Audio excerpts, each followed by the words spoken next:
Super Bowl 58 brought us an instant classic. Does this mean that the Kansas City Chiefs are building a dynasty? Does 49ers head coach Kyle Shanahan gets the GOAT of being the worst big game coach of all time? The Bulls ran out of magic in Orlando, and we'll have old school TV Monday saluting black television families. That and a whole lot more as Second City Sports for Monday edition starts right now.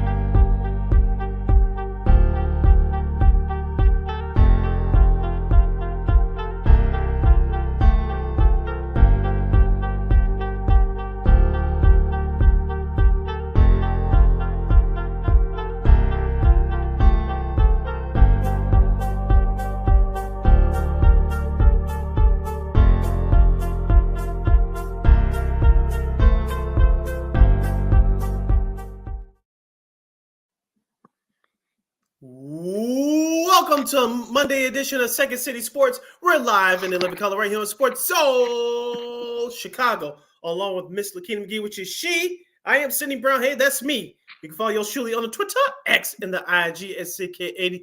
Once again, it's SidKid80. That's SIDKID80. That's SIDKID80.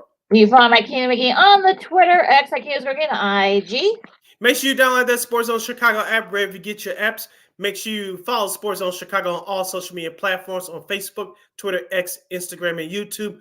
Please subscribe to our podcast. We are at War Media Podcast. That's WARR Media, PODCASTS. We are on all podcast platforms, including the iHeartRadio app. And while you're at it, please give War Media a follow at WARR Media on all social media platforms, Facebook, Twitter, X, Instagram, and YouTube. And thank you very much in advance for your support. Like, share, subscribe, and tell your friends. We are unapologetically fun, and we have very definite opinions. If you have any definite opinions during our 2-hour extravaganza, we call it a Sports Talk Radio Show. You can always find us at Sports Zone Chicago's Facebook page or at Sports Zone Chicago on YouTube. Type in those questions or comments in the comment section. Lakina will get them up on the screen for you. So you decide to troll and or do something silly, dumb, or stupid, I've given Lakina full powers to give you fools to be a beer boot. Toodles. But before we begin, we must remind you can catch Sports Zone Chicago not now, but right now on Roku TV. That's right. So celebrate the squad and get with the program. Sports Zone Chicago is now available on Roku TV. If you already have Roku television, just tap on that sports folder and download that Sports Zone Chicago app. If you don't have a Roku television, but you have some handheld devices laying around, iPhone, iPad, iTouch, your Chromebook, or your PC, or your Android phone, just hit up the Google Play Store and download that Roku TV app and access Sports Zone Chicago through that avenue. So no more excuses. Celebrate the squad and get with the program. Sports Zone Chicago is now available on Roku TV. 24 hours a day, 7 days a week, 365 days a year. Live and on demand. Anytime, anywhere. And you know we will provide. And we will provide you the best in Super Bowl 58 recap in a little bit, as we'll talk about from the game to the commercials to the halftime show and everywhere in between, and Taylor Swift colorways and all that other stuff. Yeah, commercials. Well, yeah, something like that. There were a couple I think that stood out, but Ryan James from WVON will join us to talk Bulls and NBA as the Bulls lose a tough one in Orlando. And, of course, some college hoops, some big stuff that happened over the weekend, some really big wins from some of our local teams, and a whole lot more. But first, of course, Sid, unless you've been living under a rock the last weekend, of course, Super Bowl 58 commenced over in Vegas. A very, definitely one for the record books, and all things in between. I'm sorry, and here we go. Here are some highlights, courtesy of CBS. 3rd and 14, starting the second. Purdy steps away from the heat, heaves it, and it's knocked away at the last moment. Oh boy! Jawan Jennings, trick play. Oh, this ball's in the air for a long time. McCaffrey's able to pull it down, and he's going in for the touchdown. Trying to take the lead. Mahomes goes for it right away. Wide open. Touchdown. 1 second on the play clock. 2nd and 9. Purdy's pass. Caught. Jennings did it. What an effort. Breaking tackle. What's going on? 1st and goal. Mahomes flings it. It's there! Hardman! Jackpot! Kansas City! 25-22, the Chiefs over the 49ers in overtime. Like I said, like I said, we'll talk about all the pomp and circumstance and all that other stuff in a second. But first, we're going to talk about the game itself first of all. Sid, we talked about it a little bit before we went on air here. So tell everyone what you thought about the game. I thought it was an instant classic between two very good teams. Of course, we all thought it was going to be a kind of a high-scoring game. It turned out to be a defensive battle. San Francisco controlled the game, in my opinion, 3 out of those 4 quarters. But in overtime, injuries started to amount for that team. They missed 2 key pieces in tight end George Kittle and linebacker Dre Greenlaw, who was lost to a torn ACL early in the game. But we talked about the Kansas City Chiefs all year. This is the most vulnerable they have been as a group since Patrick Mahomes took over in 2017, full-time starter in 2018. If this was the year to get him, this was the year to get him. But with all that experience and that championship pedigree, and they had just a little bit more than the 49ers did. They had one more big play than the other team on the other side did. That's why they're back-to-back Super Bowl champions.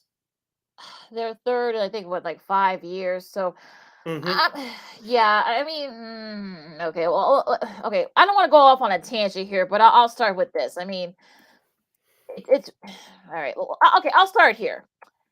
The minute Greenlaw went out with that torn Achilles, that changed the trajectory of the game. I know nobody wants to talk about that, but I really feel that the game changed when he went out, because he was balling, like he was knocking down passes, he was forcing Mahomes to miss some key guys. Travis Kelce only had 1 yard in the first, had 1 receiving yard in the first half. So for me, he was doing what the game plan was, and once he went out, talk about Greenlaw, to me, that sort of changed how that game went, and I feel like that's not being talked about enough. And with everything else that kind of started, after the catch-ups, it kind of was a little bit slow going in, for the first quarter and a half. It was like defenses made some stops. The 49ers made some stops. The Chiefs defense made some stops. 49ers got a field goal. Things started to kind of pick up a little bit late in the second quarter before halftime. The third quarter was actually when everything started kind of going haywire. The 49ers had their chance to put the game away. Mahomes missed a snap. He threw an interception. That was the 49ers' best shot to try to get it going and go for the knockout punch. That didn't happen. The Chiefs were able to come back. Butler hit a couple of field goals. And this and that. And Mahomes made a big TD, and then we'll get to all that in our studs and duds and whatever. But it feels like yes, the Mahomes and great play calling by Andy Reid and Matt Nagy and Steve Spagnuolo. He now has 4 Super Bowls. Congrats to him. But it feels like the 49ers lost this game more than the Chiefs won. That's just my perspective. Well, we know that there are 3 elements to winning a football game. That's offense, defense, and special teams. I thought the 49ers did a slightly above average job on offense, especially getting Christian McCaffrey going early. Especially, I think he had 15 or 16 carries alone in that first half. Brock Purdy did start off slow, but I thought he caught on a little bit in that fourth quarter as soon as the Chiefs took the lead. But the problem for the 49ers was their special teams. Of course, Ray McCloud tried to, pick up a fumble after the punt landed off one of his teammates' back of their leg. He tried to pick it up. Of course, that's how Kansas City scored their lone touchdown in the third quarter, to take the brief lead. But also, too, don't forget about that extra point that Moody kicked the ball low. There was no reason to, and he had a block. That, I thought, changed the course of that game as well. So 2 miscues by the 49ers special teams. That's what really cost them the game.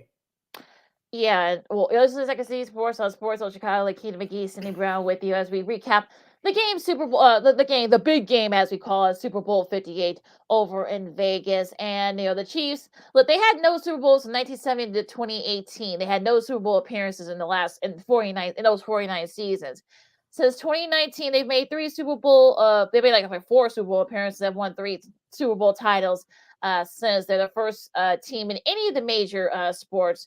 That's NFL, NBA, MLB, and NHL to go to 45 plus seasons without reaching the championship round, and then win 3 plus championships in 5 seasons after. So look, okay, you give him props for that, but it kind of feels like Mahomes, did what he's supposed to do.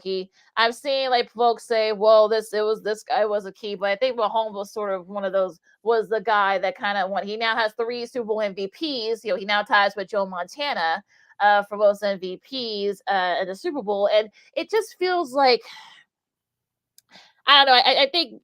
Look, you can't say there were a lot of unsung heroes in this game. I mean, Pacheco. I say Pacheco. He was a little bit slow, but he kind of kept it going. In the second half, especially Kelsey got his touches in. Miko Harmon scored that game-winning TD. There was a lot of factors here. And the defense, to their credit, the Chiefs defense, they were able to slow down. Now I'll get to my trailers about the some 49ers offense in a second here, but. Bolden, made some big plays like he did last year. Chris Jones was a big factor as well. He made some big plays when he needed to. Snead was able to bounce back from that silly penalty against I think it was Kittle or Juszczyk, but he was able to bounce back and made a big play there. So it just felt like it was a total team effort for the Chiefs, but let's not give it all the credit to Mahomes and to Kelsey, because that Kelsey did not have his best game. Well, in that second half, he did. In that first half, I thought the 49ers did a terrific job on him. Let's give the 49ers defense also credit, too, for keeping Patrick Mahomes sort of in check in that first half, limiting the Chiefs' offense to 3 points. Nick Bosa, even though he didn't get a sack, he had 4 solo tackles. He had a bunch of quarterback hurries, and he stayed disciplined in his lane, so Patrick Mahomes couldn't run all crazy. I know he had that one long run, I believe it was for 22 yards in that third quarter, when Kansas City was driving to score that lone touchdown they had in the third quarter. But the 49ers defensive line, I thought, did a tremendous job for what they had. Even after Dre Greenlaw's injury, they did a great job. Eric Armstead, he had 2 sacks, number 91. I thought he would be an MVP consideration if the 49ers would have won. Also, too, Conley, their 4th wide receiver, he was great on special teams. Even though he had a catch early in the game, I thought he did a great job. Their 49ers defense, I thought, held his own. But when it got down to the trenches, Lakina, you saw, as I mentioned at the top, injuries and fatigue really sat them in. And to the credit of D Winters and Demetrius Flanagan Falls, who had to they both had to chip in when Greenlaw went out. So that they did, to their credit, they did what they were supposed to do. I know Fowles had a nice tip pass and such, but just wasn't enough. I think that kind of changed the trajectory of that game. And I think the offense too, you wonder what were they thinking with some of those play calls. I mean, 3rd and 4. We'll talk about the first 3rd and 4 where they could have won the game. Why not try to give it to CMC? Why not try to give it to Devo? If he had been short a yard, then you probably could have figured out, okay, maybe we'll try to get that half yard or a yard, and then probably could have set themselves up for not just do just take a couple of chances in the end zone. Same thing with in overtime. I know, granted, we'll get to the overtime part in a second because, some of the comments from the 49ers after the game. But why not use the guy that got you there? I think Christian McCaffrey should have gotten more touches. I feel, look, we had our buddy Al Sacco on Friday. He thought that was going to be a Christian McCaffrey game. And to some extent, it should have been, and it just wasn't there for some reason. And another problem that the 49ers had as well all night was converting on 3rd down. I believe they only converted like 3 times out of 15 or 16 chances. I'll look up the stat during the break. But they were very horrendous on 3rd down. And they had 4 false starts. And that's not good, especially against this Kansas City Chiefs team that pleads off of you making your own mistakes. And also, give a shout out to Juwan Jennings in the losing effort. He became just a second player to have a TD pass. If he had that as a first scorer of the Super Bowl, congrats to you for the first TD score, I should say. Congrats to you. He also, of course, had a TD catch that gave for the 49ers the lead back. And of course, he did play quarterback in Tennessee in high school, so he has a little bit of experience there. I wish they kind of use that that little gimmicky play a little bit more. So I don't know, but jeez. The kid's just getting warmed up, folks. Oh, I am. We're going to take a really quick break. And of course, we'll talk about the other stuff. We'll talk about Kyle Shanahan, and I'm just like, Also, of course, we'll talk about the halftime show and the commercial. I know Sid said, commercials, but we'll have a lot of that to talk about, and a lot more Super Bowl recap coming up next. Lakina McGee, Siggy Brown, Second City Sports on Sports Zone Chicago. This year, my mom got me the perfect bag for back to school. These colorful binders help me stay organized. These headphones are just what I need for studying. These new sneakers are just what I need for the new year. This jacket is a real must-have. My parents got me the skateboard I wanted. It's pretty cool. These scissors really come in handy in art class. These colored pencils, too. These new socks, they can be a real lifesaver.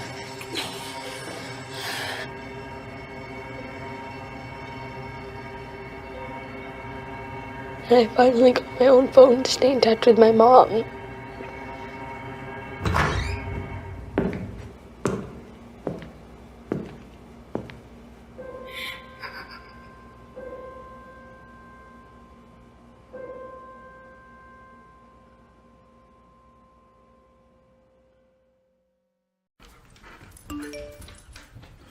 Trisha's having a sleepover tonight. Can I go? I wonder about Lucy's friends. What should I say? I know you're only 10, but one of these days a friend will offer you a drink. And alcohol at your age can lead to so many things. None of them good. So can I go to the sleepover? Lucy, I want you to promise me I something. finished my homework. Bigger promise. If there's any drinking, I want you to say, "No thanks, not my thing." Mom. I promise you. Your real friends won't care. Deal? Sure. Really? I promise, Mom. They really do hear you. Did you pack your toothbrush? For tips on how to start the talk, visit underagedrinking.samhsa.gov. A public service message from the Substance Abuse and Mental Health Services Administration.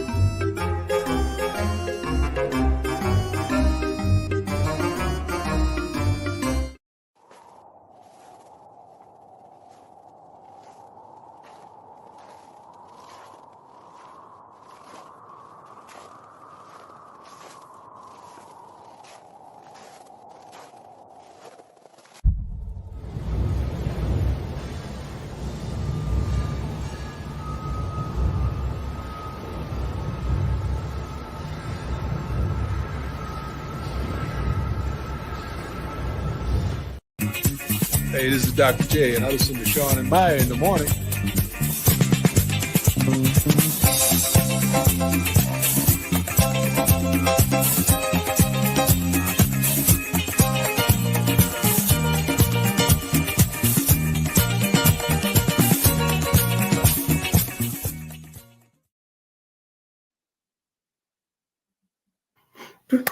Welcome back to Second City Sports Zone on that Monday edition. We're live in the living color right here on Sports Zone Chicago. I'm Sid. That's Lakina. You can follow yours truly on the Twitter, X, and the IG at SidKid80.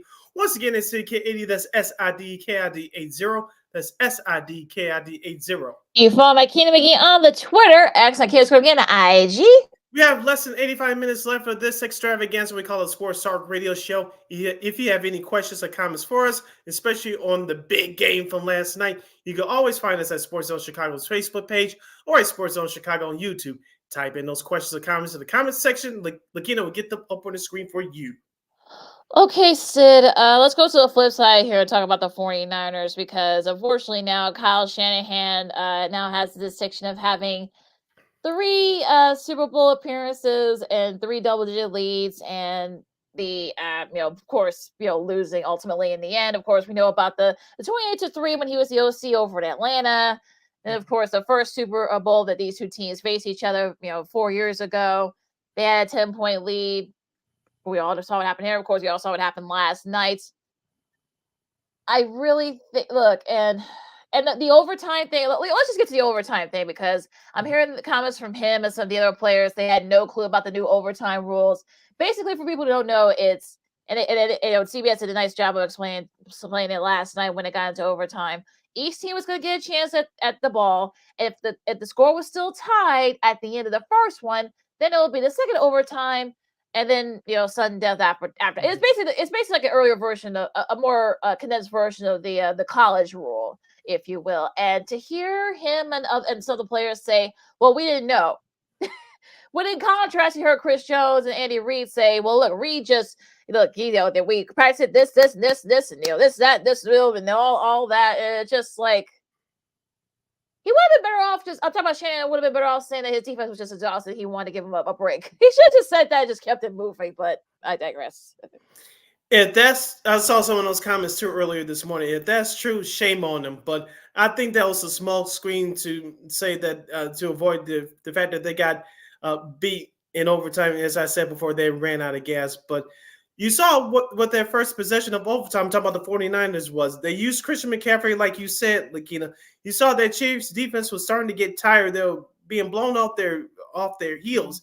And for the 49ers to settle for that field goal, all their defense had to do was to stop Kansas City. They gave up, I believe, 2 or 3 third down conversions there. 1 fourth down conversion, which we saw that run by Patrick Mahomes' comment on that 4th down play in overtime there. But it's all the fact that the San Francisco 49ers didn't do what they had to do to close the deal. Yes, we talked about the injuries. Yes, we talked about not using Christian McCaffrey enough, but it was all about fatigue, and they didn't have enough to finish it off. And that's going to be the legacy of this 2023 49ers team, unfortunately. And the whole thing with the overtime, like I still, even if they were exhausted, I still would have wanted the ball, wanted the play defense, because you only needed one stop. Even if they had scored I'm talking about the Chiefs, even if they had scored a touchdown, you still have a shot to win it. Make them, earn it. And if they force a punt, okay, good. You only need a field goal to win it. So for me, there were like multiple factors here. I just that they think those comments just really didn't help. And I hate to say this, because I really like Kyle Shanahan. We know about Mike Shanahan and what he's done. If they didn't know about the overtime rules, like, I remember a podcast. I don't know if it was Terrell Davis or Shannon Sharp, both Hall of Famers. I know Ed McCaffrey said it too. Mike Shanahan would be like, let's do this again and again and again. And like, I know Shannon Sharp said that he almost like went nuts because he kept trying to get him going. So I don't want to say he needs to do. I'm talking about Kyle needs to do some soul searching, but it feels like he's kind of needling into the early '90s Bills territory, where you make it to the big game, but yet you couldn't get over the hump.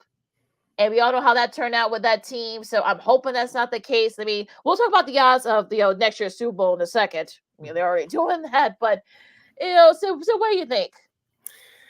Here's the thing, Lakina. I thought the referee did a great job of explaining the rules to both teams last night. You couldn't get that from that explanation before the coin toss in overtime, which the 49ers won, by the way.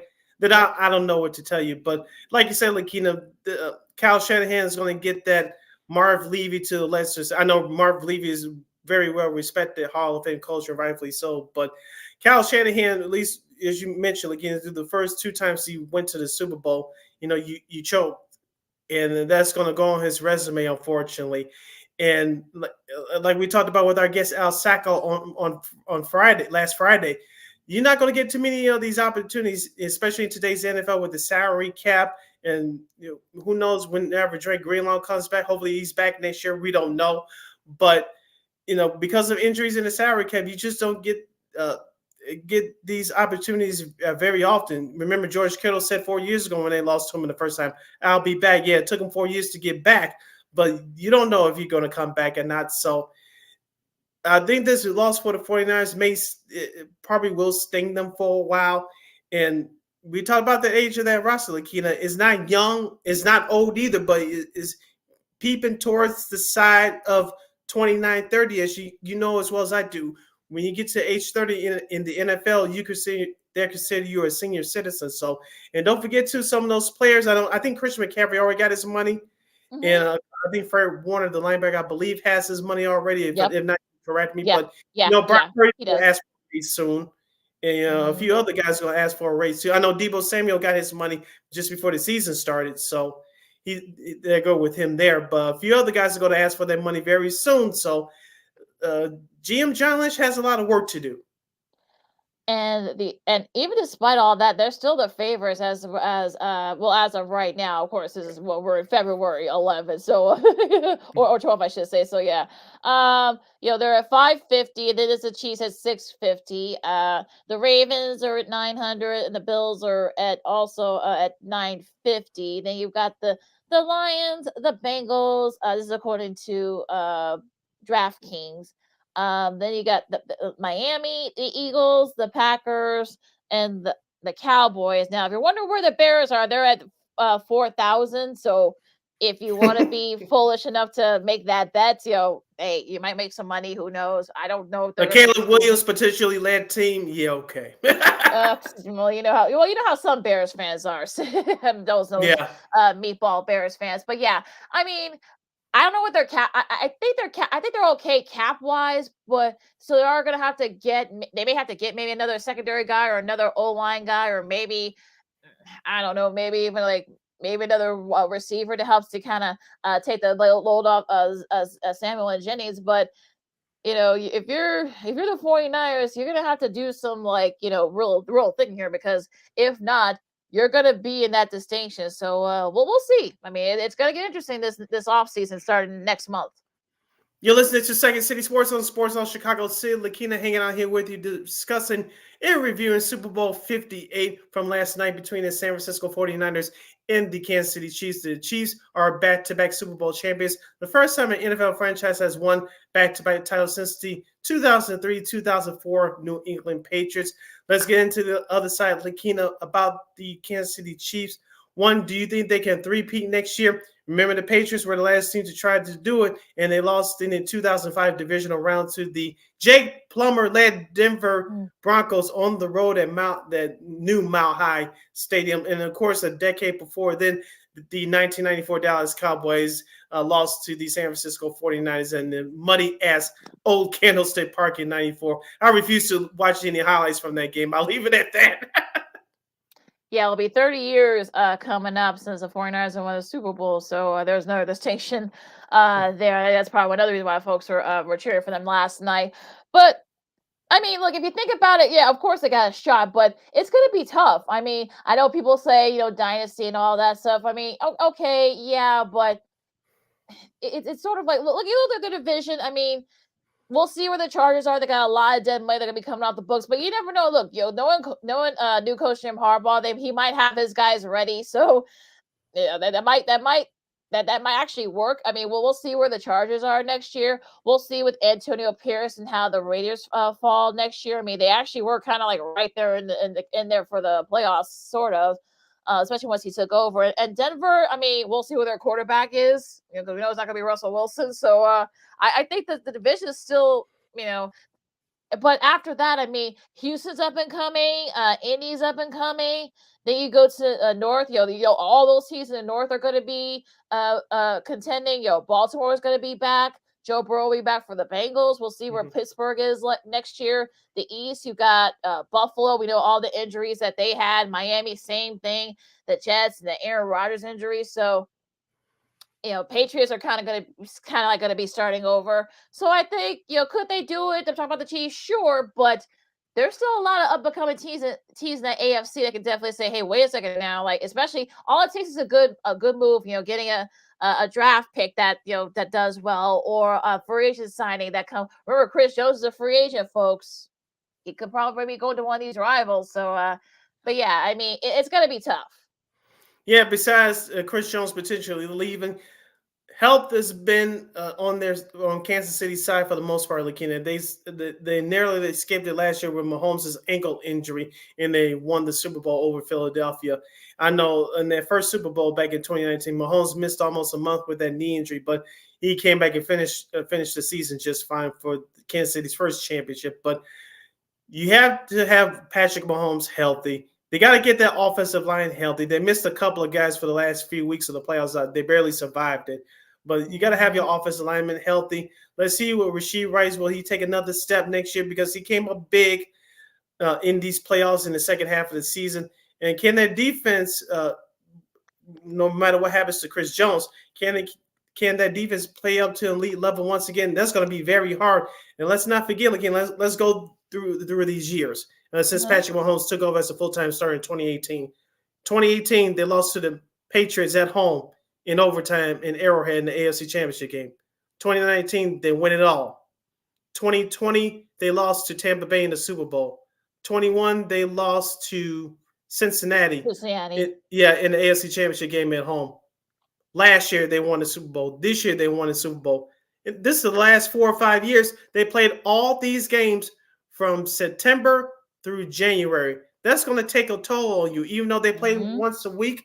That's going to take a toll on you, and that's a major factor that you have to worry here. You play into the first weekend, the second weekend in February, except for 2018 and 3 years ago. That's going to take a toll on you, and that's like I said, injuries is going to be a factor here, and fatigue as well. A lot of wear and tear too. So it's going to be interesting to see if that, especially for that core group, because Kelsey's not getting any younger. I know Mahomes is only 28, 29 now, but you got to think that started to kind of weigh on you too. And you saw what happened with Brady with Tom Brady. We'll get to him in a second in the end, because you can tell that some of that stuff, it was starting to kind of weigh on him, and the Patriots weren't going to do anything to kind of help him out. So that's one of the reasons why he wanted to get the hell out of there. So it's going to be interesting to see, especially during the off season. I mean, look, there are a lot of teams that are going to be gunning. They're really going to be gunning for him now. So, and I'm thinking that, look, you got all these AFC teams. So I know Chiefs fans, God, they're going to be insufferable for the next 6 months. Okay. Whatever, but but I'll leave it at this. I mean, it's gonna get to a point where you're kind of like, okay, all it takes is just like one big move, off-season move, where someone could end up being a big difference with some of these other AFC teams. So people are really going to be gunning for them. So we'll see. I will say this: I give Chiefs management credit for this, for managing the salary cap. You got Chris Jones back for this year, even though he missed the first couple of games of the season. You got rid of Tyreek Hill, and you got rid of Juju Smith-Schuster following last year's championship. They have done a great job, but the salary cap still going to be a challenge for them going forward. Could be very interesting to see what happens there. Listen, I can see Sports on Chicago. Lakina McGee, Sydney Brown with you. Okay, let's do Suds and Duds. Well, let's do the halftime show first, and we'll do Suds and Duds. So let's review that. Usher, 8-time Grammy winner. Of course, you had appearances by Alicia Keys, by will.i.am, her, and of course, finishing off with his biggest hit, with Ludacris and Lil Jon. So what did you think about the halftime show? I thought that was going to open up. He was going to open up with a song, but that was a great closing song, so I'm not going to complain too much about that. But I enjoyed the halftime show for what it was, Lakina. I know Usher in the middle of that song gave a shout out to his mama, quieting the haters, saying that everybody thought we weren't going to be here. Hi, mama, we're here. We made it. So I thought Usher delivered a great performance, especially when he brought out Alicia Keys. I know we posted up that comment earlier from our guy Money Earning Mount Vernon, Vernon Fairley, saying that from Usher's finesse tackle, LOL. But I thought that was a great performance when he had Alicia Keys on there. I don't know anything about this artist. I've heard of her before, no pun intended, but she came out there with that guitar. I forgot what was that song. I'm trying to remember real quick. I Need a Bad Girl, and then of course she played the guitar, which I thought was awesome. And he had those the dancers on skates when he performed that next song, OMG, featuring will.i.am. Yes. I thought that was hot, and of course he closed it out with featuring Lil Jon and Luke. I could have done without both of them, but as we said on Friday, both of them will probably show up, and that's exactly what they did. But although it was a halftime show, Lakina, I didn't have any reason to turn from it. I didn't cringe or put my hands over my ears. I really enjoyed that show. That was the best halftime show since Prince's 2006-07 performance when the Bears lost to the Colts, and a decade before then, Michael Jackson, when he kicked it off in January of '93 when Buffalo and Dallas played each other for the first time in Pasadena, California. Those are my top 3 Super Bowl halftime performances. I'm going to take a cue from what our buddy Twan Staley said, of course. We'll get him back on the show. He does great work for New York Daily News, writing for the Jets. He even said, and I feel the same way, look, Prince, MJ, and U2 are probably going to be like the top ones for me. Those are kind of the 3 benchmarks. Usher is definitely right up there. I gave it a solid B. You know, you kind of tell there might have been some audio issues with some of the stuff, but, you know, look, we know that you pushed through it, and look, you had some great performances. You saw the Jackson State drum line. That was really cool. You'll get them. Yeah, props to them. Yes. Yeah, that was a little bit of love there. The story about how they got there, that's going to be interesting. You'll check that out on your social media. But I think, look, like I said, was it better than Rihanna's performance last year? No, but again, look, I turned from it. I didn't turn from it. I stayed with it till the end. It didn't feel like 15 minutes. You know, it delivered on the entertainment value. And I know some folks were like, well, I don't like it. You know, it's not like rock. I won't rock it. I heard somebody on Cap and Hoodie on ESPN 1000. Well, I want rock and roll back. I'm like, okay, yeah, you showed yourself. Some of the people there who said, well, I don't like it. Like, you know, some of y'all are showing yourselves with the enemy. Someone even said that like somebody said like it's, you know, hip hop ghetto hip hop or something like that. I'm just like, really? Yeah, okay. That's just being very ignorant right there. That's not your style. If hip hop and rap is not your style of music, okay, I get it. We all have our preferences, but just to trash is just to be stupid. I strongly disagree with that. If you don't like it, just don't watch it. That's all I say.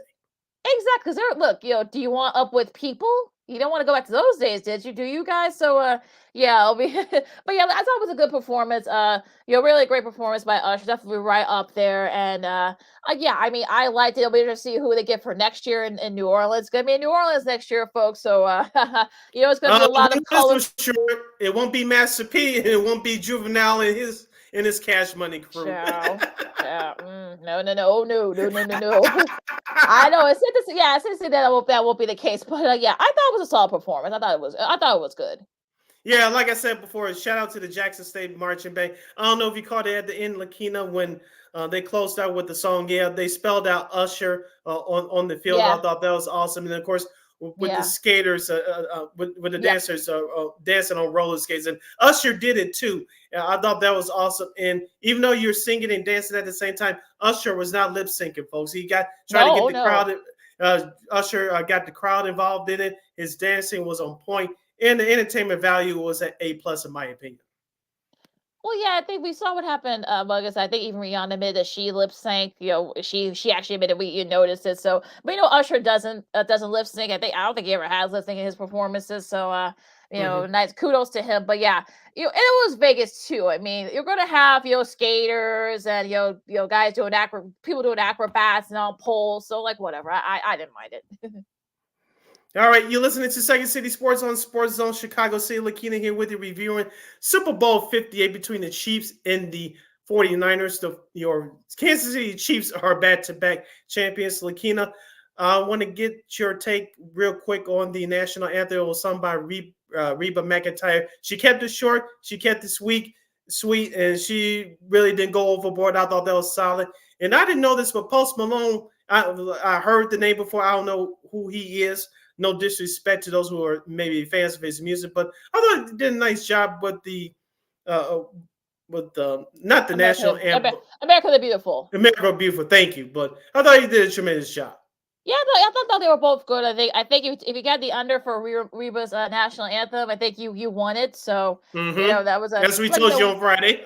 Yeah, you weren't gonna. You know, like she wasn't gonna go too over the top, or like she sung the highlights when she needed to. That's always been her style. And Post Malone was really solid. I thought Audra Day's lifted her voice and sing her rendition was really good too. I thought it was really well. So yeah, I think overall it was a really good Post pregame, I should say, performances. Of course, they honored a high school in Hawaii, which lost all their stuff in the fire. They actually ended up winning the regional title once again.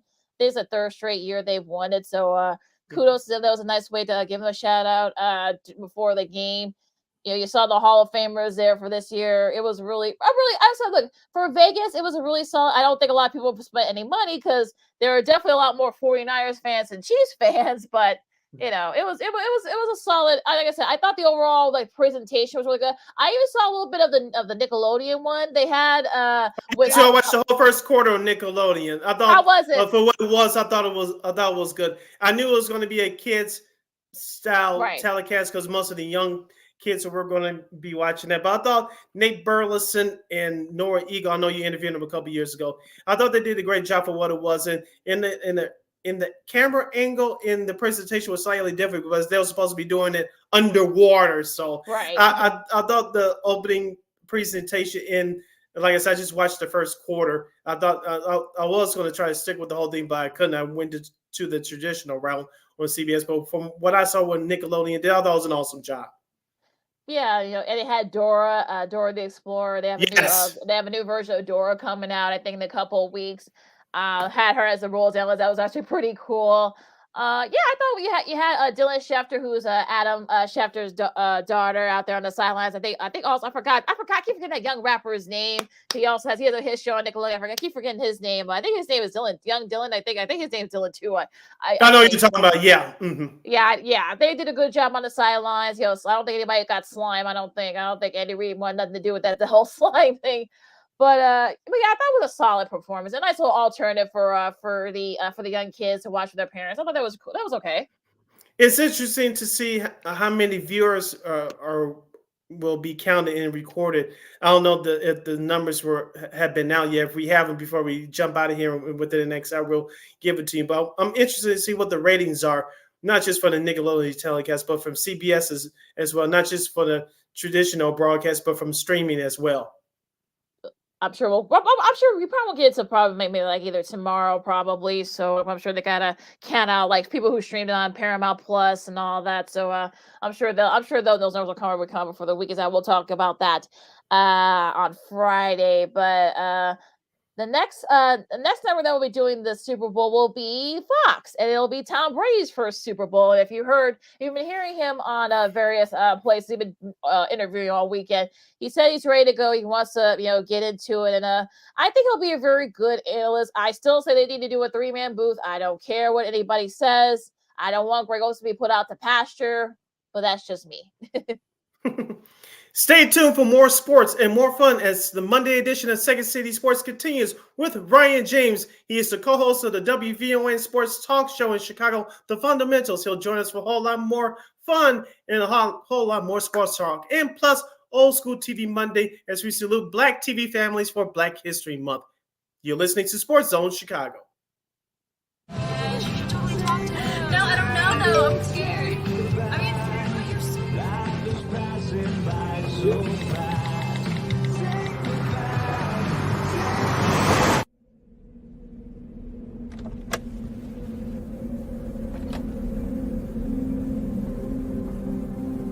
you know that you're in my lane? No, not at all. Are you not paying attention? Are you texting? I was just checking in with my mom. I was telling her that I thought we'd be home by 6. It's okay. There's enough time. Just pay attention. I'm not even halfway through my text. There's no way. I'm not even going to look up. My babies are in the car. You have to pay attention. It's just supposed to be a quick text. I'm so sorry.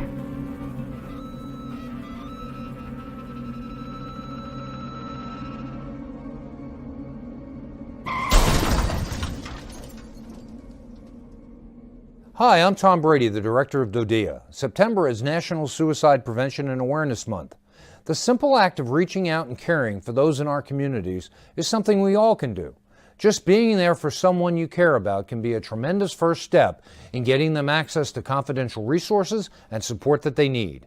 It only takes one person and one small act and 1 minute to make a difference. Let's make a difference.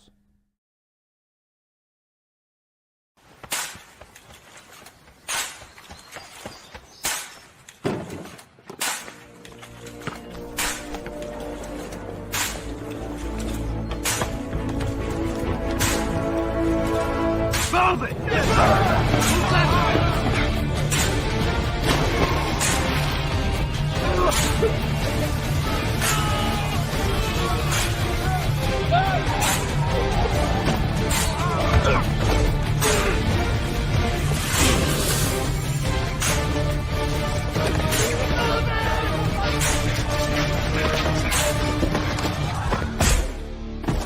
Many will hear the calling. Few will earn the title. United States Marine. The few, the proud, the Marines.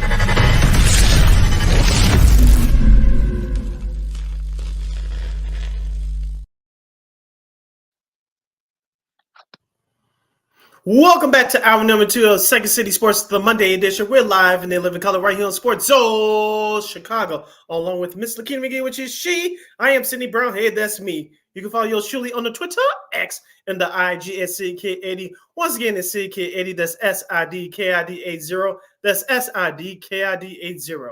You follow my Kina McGee on the Twitter, X. I can't forget IG. We have less than an hour left of this extravaganza we call a Sports Talk Radio Show. If you have any questions or comments, especially for our next guest, you can always find us at Sports Zone Chicago's Facebook page or at Sports Zone Chicago YouTube. Type in those questions or comments in the comments section. Lakina will get them up on the screen for you. And just a daily reminder, you can catch Sports Zone Chicago 24 hours a day, 7 days a week, 365 days a year, live and on demand on Roku TV. All right, Sid. We've been, keeping up our promise of, bringing in new voices to come, talk with us on various sports and, and all that. So we're gonna have another one here. He's from he's newest member of WVON's The Fundamentals. We've had some of the guys on, DJ Turbine, of course, T-Dub Williams, but we're gonna have another member of the group there coming up right now. He is Mr. Ryan James. Ryan, how are you? I'm doing good. Thank you guys so much for having me. I really appreciate it. Yeah, how's it going, Ryan? It's going great. I had a great time last night. It was a great football game. It's just a beautiful time in sports. Basketball season in full swing. A little sad because football is very near and dear to me. I play football pretty much my entire life, so football season is over. But us in media gives us a lot to talk about, so that is the blessing of it all. All right, we'll get into the Bulls later, but I want to get your thoughts about the Kansas City Chiefs coming from behind and beating the San Francisco 49ers last night to give themselves a back-to-back Super Bowl championships. This is their third title in 5 years. What did you think about the Chiefs' performance? What did you think it was the difference in the game from the first half and between the first half and the second half?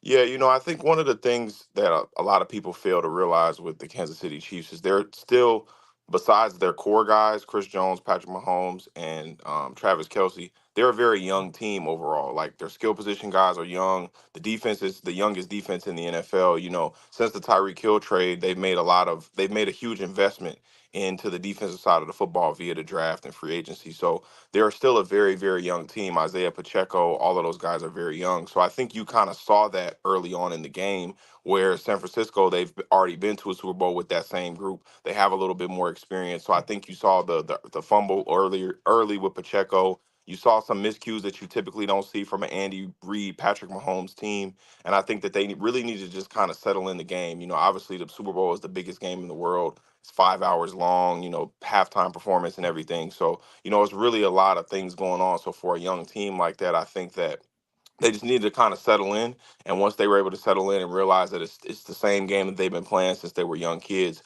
I think that that's when they were able to execute at a high level. And I also think defensively, San Francisco really showed up in a great way. They were able to get a lot of pressure on Patrick Mahomes early in the game. I also think even Patrick Mahomes didn't have a great first half. He had the one pass that sailed on him, and it was an interception, so which isn't typical Patrick Mahomes. So I think they just really needed to settle in as a team. I think also too Andy Reid did a beautiful job in the second half making adjustments, as well as Steve Spagnuolo, the defensive coordinator. So I think overall it was a great team effort. I think, like I said earlier, they came out kind of flat, a little nervous, a little tight. Once they were able to settle in, I think you were able to see Kansas City operating at their optimal level. Now let's talk about the flip side with the 49ers, Ryan. I think unfortunately Kyle Shanahan is now going to get that distinction of not coaching well in big games, and of course that core, they're getting older. So where do you think this leaves San Francisco? They're in a really tough spot, right? Because they've had the luxury of never having a super expensive quarterback. Like Jimmy G was on a pretty team friendly deal when he initially signed. Obviously they moved off, and Brock Purdy's on a really team friendly deal. He doesn't even make $1 million a year. So that's why they're able to have this incredible, collection of talent. But I think that they're gonna have to make some decisions. Obviously George Kittle is getting up there in age. He really wasn't involved much in the game plan yesterday. That defense is obviously getting older, and there are a lot of really expensive guys in that defense. So I think if they're smart, they realize that there are certain pieces, the Christian McCaffreys of the world and the Fred Warners of the world, that aren't interchangeable. But I think some of the ancillary pieces, I think all the great teams and all the great dynasties have done a good job of pivoting off of those guys, being able to retool, get younger, get less expensive. So I think I think San Francisco isn't necessarily in a bad spot, but I do think that moving forward, they're going to have to make some decisions, because I don't know, this group that they have, which is again a really talented group. I think the window for this group may have closed because they've had multiple kind of cracks at it, right? They had the Super Bowl in 2019. They weren't able to get it done. Granted, Brock Purdy wasn't there, but pretty much the defense and everybody else was the same. And then coming back, last year, Brock Purdy got injured in the NFC Championship game. They weren't able to get it done. And then this year, they weren't able to get it done. And as you guys know, in football, your window is very short. You don't really typically get a lot of bites at the apple. So I think that if San Francisco is smart, they'll start to retool, kind of add in some new pieces. I think their offensive line can get better. I think that they can, get at some improvements in their back end. And I think that that's really going to be something that helps them moving forward. So I think they can extend this window if they're able to, hit on some good draft picks, bring in some good free agents. And also, while Brock Purdy is very inexpensive, I think they also have to just push all their chips to the table and continue to go all in. What do you think it was the one key turning point of the game last night? The key turning point for Kansas City, and the one key turning point for the 49ers? Yeah, so I think the key point for Kansas City would definitely be Steve Spagnuolo. And the reason why I say that, I think he realized in the first half, they were playing a lot of man, they were playing a lot of zone, but they weren't getting a lot of pressure on Brock Purdy. And I think his ability to process plays is so good that if you give him time, I think he's going to be able to pick you apart. But I think they realize that does have some physical limitations. He's not really a super big guy. He's not a very tall guy.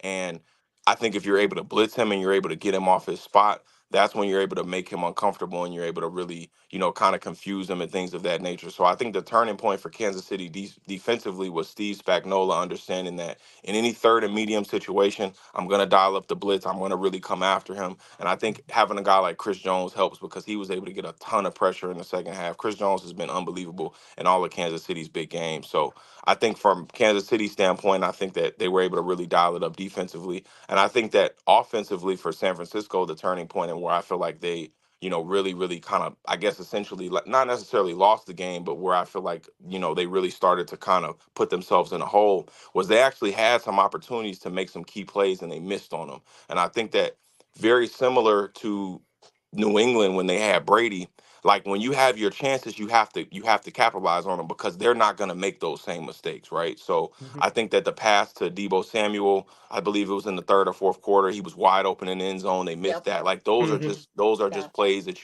you're never going to get those back. So I think San Francisco, they missed some really key plays that if they were able to capitalize, it would have probably changed the outcome of the game. But they've just gotten to a point with Patrick Mahomes and Andy Reid where they're not going to beat themselves. You're going to have to go out and you're going to have to beat them. And when you have your opportunities, you really have to capitalize. So I think that was probably the turning point for both teams.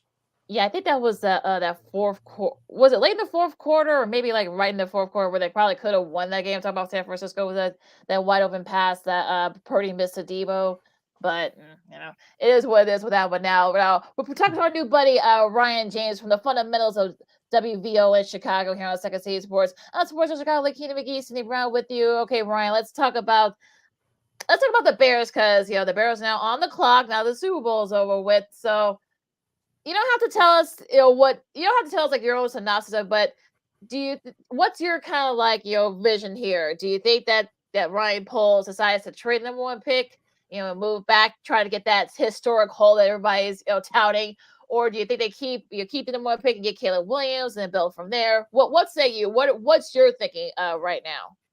Yeah, it's really one of the best debate topics in all of sports, right? Because you have a guy in Justin Fields that has this limitless potential. He's, 6'3", 6'4", he's 225 pounds, he can run like a deer, he has a cannon for an arm. But from a winning standpoint, he hasn't been able to win a lot of games in his time as a starter. But I think context is very important. I think that when you've seen the talent that Chicago has given Justin Fields in his tenure here in Chicago, he hasn't really had the same luxury of, the Justin Herberts, the Jalen Hurts, and all these other young guys who have been fortunate enough to be on really good teams. And I think quarterback play in the NFL is so circumstantial. I think it's really important, where you're drafted, the people that you're able to play with, that really does have a huge impact on the overall trajectory of your career. But to get back to the question, I think that they're in a difficult spot because I think that obviously they retain Coach Matt Eberflus, which I think that if you retain a previous coach, if you're going to retain the same coach, but they like fire the offensive staff, which was like, again, it was kind of weird to me. I didn't really understand that. I felt like if you're going to keep the same coach from a continuity standpoint with your quarterback, I would kind of want to keep everything in house so they're able to continue to grow and build. But they decided to get some new faces in there offensively, and I think that they're kind of in a difficult spot because if they go the route of drafting Caleb Williams, obviously they are going to be able to get something for Justin Fields on the open market because he does have value. But you don't with Caleb Williams, it's you don't know. He's an unknown, right? He's super talented guy, but you really don't know what you're getting. Whereas with Justin Fields, we know that given the right pieces, given the requisite talent, that he can get it done, right? But I think you're thinking with Caleb Williams, there's this tremendous upside that you possibly can get. So it's something that I've struggled with. I know on my show, The Fundamentals, me and the guys argue about it all the time on what the Bears should do. I don't know if there's necessarily a right or wrong in this situation. I will say that typically when teams in the NFL, from a historical standpoint, typically when teams trade back and they're able to get a huge haul, and for Caleb Williams, you would get a pretty substantial haul. Typically, the team that trades back always wins because those draft picks are able to turn into blue chip players. So I think if I was in the Bears situation, they have the most cap space in the NFL. If they trade back, they'll probably get. I mean, Trey Lance a few years ago, who's not nearly the prospect that Caleb Williams has, got 3 first-round picks. So for Caleb Williams, that would probably be at least the starting point. It'd probably be 3 first-round picks, maybe a couple seconds, and a player. So you're looking at an incredible haul that you're going to get for Caleb Williams, and you can really fill out the rest of this roster. Obviously, you need another receiver outside of DJ Moore. This draft has a ton of really good receivers. I think that you need, to continue to build out that defense. I still think that they're a little bit weak in the interior of the offensive line. So, I think there's still a lot of holes in this team that need to be filled. So if I was, Ryan Poles and the Chicago Bears, I would trade back. I would use those picks. That I would get a haul for those picks, and I would fill out the rest of this roster and really give Justin Fields the best opportunity to succeed. And if he doesn't succeed, they're probably going to be fired anyway. And they'll be. I think if they're in a situation from a front office standpoint and from a coaching staff standpoint, whether they take Caleb or they take Justin or they stick with Justin, if things don't go this well this year, they're going to be fired. So I think Justin gives them the best opportunity to win right away. And if you fill out the rest of the roster, you really give him a chance to win right away. Because when Justin Fields was healthy and he was on the field with all the weapons that he had, you saw the progression starting to take place. So I think you should build on that, fill out the rest of the roster, and it gives you the best chance to be successful moving forward. Also, too, I've heard a lot of people, I'm sorry, I don't mean to cut you off. I've heard a lot of people say that, Justin Fields, you're going to have to pay him. You really don't have to pay him right now. He's a first-round draft pick. He has 2 years left on his deal. You can franchise tag him after that. So he really doesn't have to technically be paid for another 3 years. So I think the Bears are in a pretty advantageous situation. And GM, on your point, GM Ryan Poles does not have to make a decision on his fifth-year option until after the draft. And number two, Matt Eberflus will be going into his third year. So we all know that his playoffs are bust for his coaching staff and for his franchise. We talked about what the Bears, you think the Bears might do in the draft. What do you think they'll do in free agency? Because I think what they do or do not do in free agency coming up in March is going to be a big sign of what they're going to do in the draft. What do you think they'll do in free agency coming up in March? Yeah, I think the Bears again in free agency are in a really good spot because they have so much cap room. They can go out and they can spend money. They can get a guy like a Chris Jones who's going to be a free agent this offseason, who has championship pedigree, who is an unbelievable interior defensive lineman. They can go because I think that's really the weakest part of the defense will probably be that front four. I think they have really good linebackers and the secondary is pretty good as well. So I think if they're able to go out, spend some money on premier defensive linemen, they're going to be in a situation to do that. If they want to go the free agency route as far as wide receiver, maybe bring in a couple of veteran guys that can really bolster up that group. I think that they're going to have some flexibility to be able to do that as well. So, and I think they're also going to be able to pay and retain guys that they've drafted that have developed and become really good, like your Jalen Johnsons and, guys like that. They already paid Montez Sweat. So I think that they're in a really good situation where I think they don't really need to bring in a ton of guys. I maybe add a piece here and a piece there and retain some of the guys that they already have, get them paid. And I really think that the draft is where they're going to be able to make a lot of improvements because they're just going to have so many premium picks. All right, let's switch gears and talk some Bulls. Yay. They don't do anything.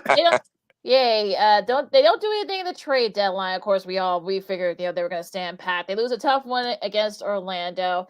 Now Mark Eversley is being linked to the Hornets, their GM job. What, Matt? I'll let you have the floor. What? Tell us your grievances. I know you got some grievances about the Bulls. I listen to you guys. So tell us what you think about the Bulls and everything else. What's going on with them? Yeah, so we actually talked about this on the show last week. It's really, really unfortunate. I think the Bulls are in a difficult spot because one, I've always felt that the Bulls were poorly ran pretty much my entire life. That's really been my biggest frustration with the Chicago Bulls.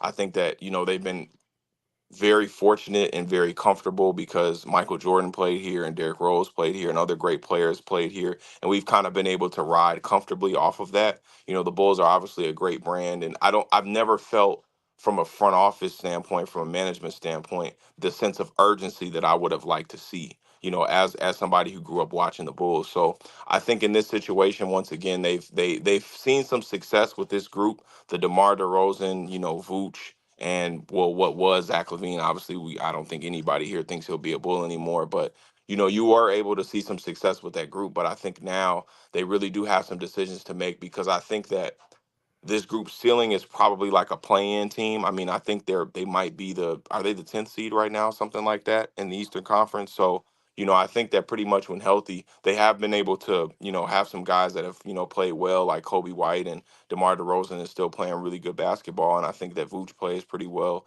I think they were able to have some success, making some adjustments to the lineup, putting Drummond in, starting him at the 5.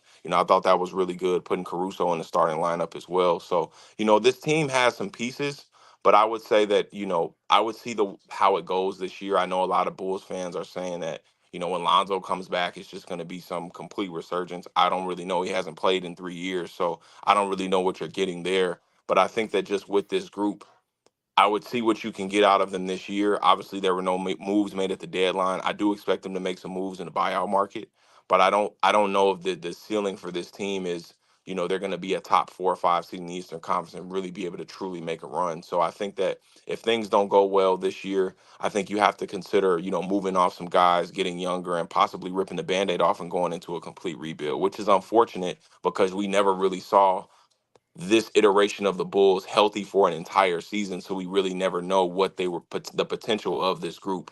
So it's unfortunate, but I think that they may be moving in a situation where rebuild is coming soon.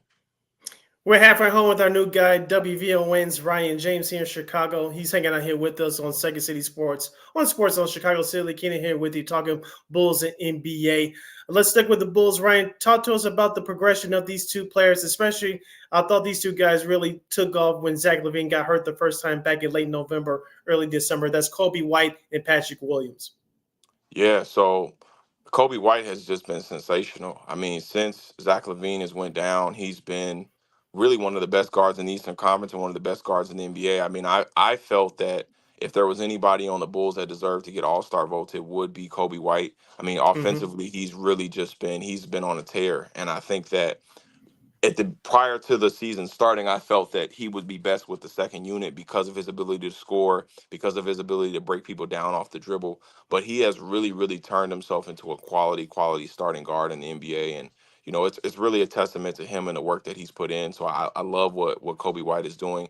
Patrick Williams has been better. I still think that he's in a difficult spot because I think we don't really know what position to kind of put him in, because as a wing, he doesn't necessarily have incredible skills as far as shooting the basketball, handling the basketball, and things like that. You would think with his size and his strength, he'd probably be better, playing in the post or playing down low, but he really doesn't like to bang and get really physical. So, he's kind of a tweener in that regard, but I do think that he's been playing better since Zach LaVine has went down. And I still don't think he's really fully lived up to his potential as far as where he was drafted and what the Bulls expected from him. But I think he's continuing to get better, and I think that as the season goes on now, because I think when Zach and DeMar were both in the lineup, those are your wings, right? So he's pretty much going to be relegated to playing, down low. And I think that now with Zach gone, he's able to step in at that position of being the other wing opposite, DeMar DeRozan. It's allowed his game to flourish because that is where he's most comfortable. So I think both guys have a very bright future, and I'm excited. I think those are the type of cornerstone pieces that you keep. And, if things don't go well this year, you can kind of build around them and continue to add pieces. So I think the Bulls do have some bright young talent, and it's just going to be interesting to see how the rest of the season goes. What about the rest of the NBA, Ryan? What's your kind of like current, synopsis of the rest of the NBA as we get into the All-Star break? I'm really torn. This is something that I've talked about, ad nauseum with friends, family, different shows that I've been on and things of that nature. I think the NBA has a bit of a problem, and I think it's multi-layered and it's multifaceted, but I think that the NBA is losing, from a rating standpoint, is losing games to women's college basketball. That's not to take anything away from women's college basketball, but I think that the NBA has a problem, with getting people to watch the game, and you can, attribute that to a lot of different reasons. Guys not taking the NBA season, the regular season, as seriously as they should, and sitting out games and things of that nature, which I think is why the NBA is trying to implement different rules to ensure that guys, especially stars, are playing. But I've always felt that the biggest reason why the NBA is holding itself back is I think it's done a poor job of marketing its new crop of star players. And I know that some of them aren't American, or most of them, really all of them all now aren't American. So we weren't able to really grow up with them and fall in love with them like we were LeBron and Kobe and, people like that, Kevin Garnett, et cetera. But I do think that the NBA does have some really quality young players. But I think the NBA also, I can understand from a business standpoint, the highest rated game this year was LeBron and Steph Curry. That game a couple of weeks ago, Lakers versus Warriors. It was a really good game, double overtime. And, we still love to see those games being played. However, I do think that the NBA just has to do a better job in forcing us to fall in love with Jason Tatum, who I think is a fantastic player, forcing us to fall in love with Anthony Edwards, who I think has unlimited potential, who is just a remarkable player. The Shea Gilgeous-Alexanders, the Luka Doncic, all of these guys, I think that the NBA has to force us to watch them more, to pay attention to them more. Like, I think that a lot of people would say, you know, the NBA is always going to make, the LeBron, Kevin Durant, Steph Curry, those guys, those marquee, Sunday night on TNT, premium primetime games. However, even if you move them to an earlier spot and I'm able to see some of these younger guys, the ratings may take a slight hit, but I think it would just give the audience a chance to see somebody else and have an opportunity to fall in love with them like we did LeBron, like we did Steph, like we did Kevin Durant. So I think the NBA just needs to do a better job of marketing its stars, and I think the NBA will be in a much better place because, like I said, I do believe there is some quality basketball being played. Me just being a fan of the game, I just don't get to see it enough, and I would like to see it more. And I hope that moving forward, we get more of these younger guys that may not play in super big market teams, but like I said, to just kind of wrap everything up, I just want to see those young stars be marketed a little bit better. Yeah, a couple quick points before I get to my next question. I think Anthony Edwards is your front runner for MVPs now, especially since Joel Embiid from Philadelphia is out for an extended time. And number two, the NBA did bump again, if I forget which one, but Oklahoma City and the Orlando Magic will be the first game tomorrow night on TNT. So I'm glad to see that Oklahoma City is starting to get some national love. So hopefully the NBA can keep it going by adding them more to the TNT schedule in Minnesota. They've done it before with other teams in years past. Hopefully they can keep on doing it here. My next question to you is, I'm not going to rag on you a bit. I know you're a LeBron James Lakers fan. They didn't do anything. Die hard. The Lakers didn't do anything at the trade deadline. I heard some folks on LA radio on both their stations saying, a couple of their pundits saying that last year that was the Lakers' last great chance of making it to the NBA Finals. Of course, we all know what happened. They lost to the eventual champion, Denver Nuggets. What is your outlook for this Lakers team this year? LeBron and Anthony Davis, let's be honest here, they barely missed a handful of games this year. So both those guys have been healthy for the most part, but you starting to see injuries from Gabe Vincent. Now Jerry Vanderbilt has gone down, and D'Angelo Russell has come up big over the last month.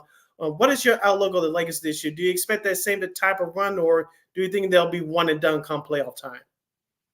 It's actually funny that you say that because I have a bet with one of my counterparts on my show about how far the Lakers will go. So I hope from a monetary standpoint that they go pretty far because I don't want, Uncle Day to get my money. But I think, the Lakers are in a tough spot because, I don't know if this year at the trade deadline, like last year, there were a lot of big moves that were made. They were able to get, Vando and, D'Lo and all of these guys and, in a trade where this year, I don't know if there was a trade out there. I don't think that there was a trade that was out there this year that was, available like last year. So I do think that they could have gotten better marginally. I would have loved to see them go after a guy like Buddy Hield. I would have loved to see them, go after, those type of guys who I feel like could have maybe helped them, even if it was incrementally. I still think that they could have had value on a team like this that really struggles to shoot the ball from three. But I think that, they're in a tough spot. I don't think that this team is offensively as good as they were last year, which is really interesting because, LeBron's been healthy, AD's been healthy, AR has been really, really good, as of late, and so has D'Angelo Russell. I think the worry that I have is really not as much in the regular season because, with a veteran team like LA, they just really need to get into the tournament. I mean, last year they were, I believe, the 7th seed and made it all the way to the Western Conference Finals. So I don't think seeding for them is really as important as having guys that are consistent and that are going to step up in those big moments. And I think that throughout D'Angelo Russell's career, super talented guy, never can deny his talent and what he brings to the game offensively, but he has been very inconsistent when you need him most. So I think that that's something that definitely worries me because it just can't be LeBron and AD. But I will say this, I do think that in a 7-game series, I would like them against a lot because a lot of the teams that are at top of the West are very young. So, your Oklahoma Cities, your Minnesotas, those type of teams, they're very talented, but LeBron has that playoff, pedigree, that championship pedigree. And I do think that if they were able to get one of those younger teams in the earlier rounds, that they would have a very, very good shot because as we all know, the playoffs is different. 7-game series, you have a lot of days rest in between. So, I would say this team, based on the way they're playing right now, is probably about a semifinal kind of team. I don't think they'll be one and done, but I would say probably maybe in the second round, I could see them getting bounced. Just because I just don't think that they really have enough. I do think that they need a third star, someone they can consistently go to in playoff situations. But I do think, like I said, if they're able to get in at a 7th or an 8th seed, I do think that they'll be able to have some success. Last couple moments with WVON's Ryan James here on Second City Sports. Sports of Chicago, Kenny McGee, Cindy Brown with you. Okay, Ryan, last question from me.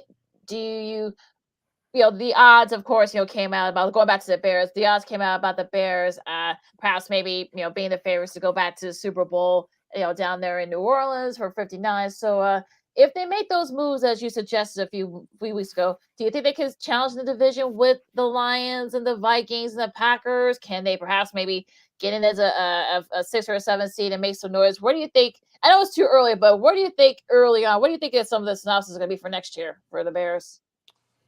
It's a great question. I would say selfishly, I hope that they go to the Super Bowl because I would love to go to New Orleans and have some fun. But but in all seriousness, I think that I think Green Bay is a really really good team. I mean, I'm obviously I've never been a huge Green Bay fan, but I really am a big fan of Jordan Love. I think that they have a lot of really. I mean, they have the youngest team in the NFL, and they're only going to get better. They have a lot of really really good pieces. Detroit obviously made it to the conference championship game this past season. So they're going to be there. But I really do think if you watch the games this year, I mean, the Bears should have beat Detroit twice. You know what I mean? They did struggle against the Packers, but I do think if they make some improvements, they'll be right there with the Packers. So I give the Bears a humongous chance. I think the Bears have a really, really talented defense. They were number one this year in the NFL when it comes to stopping the run. And I do think that the secondary is very good. So, really the sky is the limit with this team. And I believe that if they are able to make the additions that I spoke upon earlier, they'll be right there to win this division. And I think that when you get in the postseason, it's anyone's game. Last question from me, Ryan, because you mentioned you played college ball, you played football the majority of your life. Now you're making the transition over to media. What are some of the lessons you've learned from playing that's helping you out as you're making this transition over to being a sports talk pundit like the rest of us? Yeah, so just for the audience that doesn't know, I did play college football at Eastern Illinois and Purdue University. I was at Purdue for 2 years and Eastern Illinois for 2 years. Some of the best years of my life. I'm so grateful for all of my coaches and all of my teammates and all of my mentors that were allowed me to be able to play football at the highest level. And the game has been everything to me. It's all I've ever known. It's all I've ever loved since I was a kid. But it's taught me some invaluable lessons. I think the number one thing I'd probably say is discipline and teamwork. My schedule from the time that I was playing is still very much the same. I like to get up, I like to work out, I like to, get my work done, get my prep done, make sure that I'm really locked in and I have that supreme focus and that confidence. So this, this kind of now is like my game day, you know what I mean? So I get really excited about it. I really look forward to it. It gives me a chance to be able to talk about the game. It's something that I do all the time on my own. To be able to do this, now as a career has just been really incredible. It allows me to stay in tune with the game, to stay in touch with the game, because I think as a lot of athletes, that's the thing that we struggle with the most when we're done is finding that competitive outlet, finding that thing that allows us to get that feeling that we had when we were playing. So, this has really been the closest thing to that for me, and also to working with other people. I'm so blessed to be on a situation where I have some incredible co-hosts that are on the fundamentals, WVON 1690, if you guys are able to tune in, the listening audience, but they are really, really an incredible group of guys. They've really embraced me. We share a lot of different ideas. We're constantly working together to try to improve the show and, different things that we can do to push each other to be at our absolute best. We also love to laugh and joke. And, it's almost kind of like that locker room environment, that I really, missed, from my time playing. So, football has taught me so many life lessons. It's taught me how to fight through adversity. It's taught me how to, keep my emotions in check and always stay composed, always stay present minded and in the moment. So, I'm extremely, extremely blessed for all the lessons that football has taught me. And it's something that will never leave me. Thank you so much, Ryan, for joining us today. Where people can find you on the social media and on the fundamentals. Yes. So the fundamentals, you can find us on iHeartRadio. You can also get the WVON app. We go on live every single Friday from 9 p.m. to 12 p.m. Also, if you want to find me on social media, my Instagram name is r.james, the number 5 at the end. So that's r.james5 on Instagram. Okay. I would love to, tap in with anybody. Obviously, the show has been, incredible. I'm extremely, extremely blessed to be on with those guys. So if you want to stream us on iHeart or get the WVON app, or you can connect with me, I'm always, dropping the link, on my social media. So, please feel free to tap in with me anytime. Also, thank you so much to you guys for bringing me on the show. This was absolutely incredible. If you guys ever want to come on the Fundamentals, I'm actually going to lobby for you guys to come on the Fundamentals because this has just been incredible. So thank you so much for bringing me on. It's very near and dear to me. So thank you so much. I really sincerely appreciate it. Yeah, you're very welcome, young man. And I didn't mention this at the top, but the last time I was on the show, I think it was early in the baseball season last year. I remember talking to you, of course, about the Dallas Cowboys. We won't get into it here, but we'll save for the next. So we Thank God we didn't get into that. Thank God we did not get into that. I'm just now starting to get over it. I've been in hiding for a while now, so it's something that still stings with me daily. Yeah. So, but we had DJ Turbine, and of course, Titus on our show multiple times. So you tell those guys we said hello. We'll definitely tune into the Fundamentals this Friday and every Friday from 9 p.m. to 12 midnight Central Standard Time on WVON 1690. Of course, you can download the iHeartRadio app. Just in the search engine box, just type in WVON Chicago. You'll get the show right there. Ryan James, thank you so much for joining us today. Great job, young man. You keep up the great work. You tell those guys, including Uncle Day, we said hello. We'll be tuning in. You'll definitely welcome back here on this program anytime. And we can talk anything, baseball, basketball, football. We'll definitely have you on probably around the draft or sometime after the draft. So especially from a local standpoint, things will get very interesting around here. Absolutely. Thank you guys again for having me. It was a pleasure. Thanks, Ryan. All right, thank you. Take care. Must continue success. Have a good one. Thank you. All right, you too. All right, so that was Ryan James, of course, from WVON. Now we got to stretch a little bit. Of course, we're gonna do some of this stuff rapid fire because we got NBA, college hoops. I think we got the Super Bowl numbers. I think I saw the preliminary numbers. So, but we'll get to that if we do. Yeah, and also old school TV Monday and so much more to do still as we do this last half hour of Second City Sports on Sports of Chicago. Lakita McGee, City Brown, gonna be doing this kind of like condensed coming up right after this. This year, my mom got me the perfect bag for back to school. These colorful binders help me stay organized. These headphones are just what I need for studying. These new sneakers are just what I need for the new year. This jacket is a real must-have. My parents got me the skateboard I wanted. It's pretty cool. These scissors really come in handy in art class. These colored pencils, too. These new socks, they can be a real lifesaver.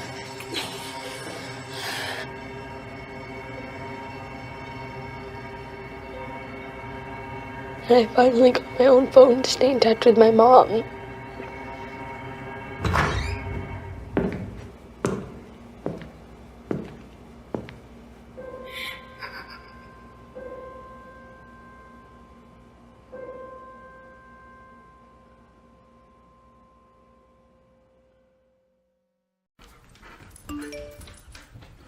Trisha's having a sleepover tonight. Can I go? I wonder about Lucy's friends. What should I say? I know you're only 10, but one of these days a friend will offer you a drink. And alcohol at your age can lead to so many things. None of them good. So can I go to the sleepover? Lucy, I want you to promise me something. I finished my homework. Bigger promise. If there's any drinking, I want you to say, "No thanks, not my thing." Mom. I promise you. Your real friends won't care. Deal? Sure. Really? I promise, Mom. They really do hear you. Did you pack your toothbrush? For tips on how to start the talk, visit underagedrinking.samhsa.gov. A public service message from the Substance Abuse and Mental Health Services Administration.